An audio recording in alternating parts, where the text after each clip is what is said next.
Hello friends, good morning. Plumosa fern is a very beginner friendly houseplant. It has feather like leaves and is soft when touched. So today we gonna talk about a beautiful house plant is called Plumosa fern and the other name is Asparagus fern. Tracing its origin from South and East Africa, this Plumosa fern is botanically classified as a lily rather than a fern. If you are growing Plumosa as an indoor plant, then you need to know the fundamental care requirements to grow it successfully. Okay, friends, let's talk about the light requirements for Plumosa. Keeping Plumosa fern indoors is ideal because of the light condition it requires. Only partial shade is necessary to keep the foliage beautiful. You can subject the plant to direct light with low intensity, but make sure that it won't exceed 6 hours. Plumosa fern typically grows in a shady environment of the rainforest, and it's important to mimic such conditions when it's taken care of indoors.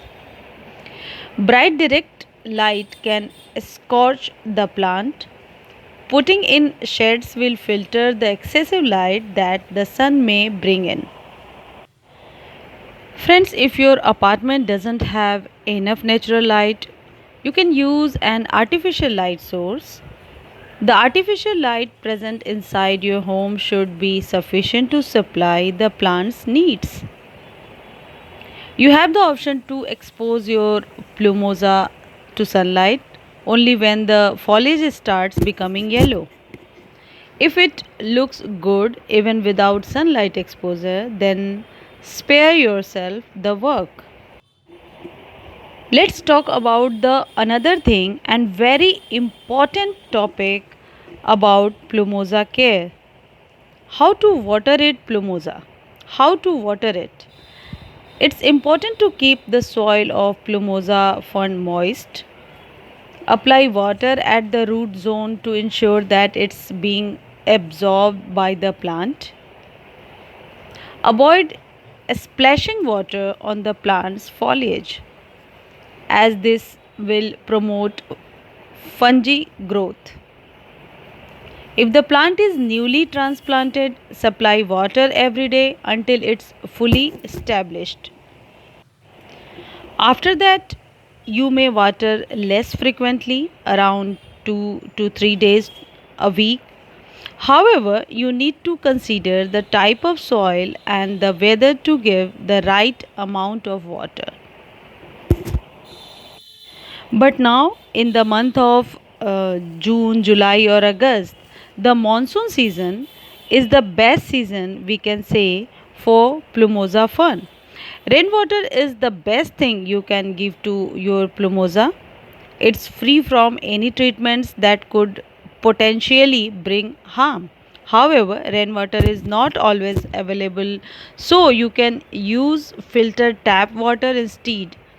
Just make sure that tap water doesn't contain high concentrations of salt. So, friends, having a fixed schedule when to give water will help you not miss out on the day. It's important that you maintain equal intervals between days of watering and not watering.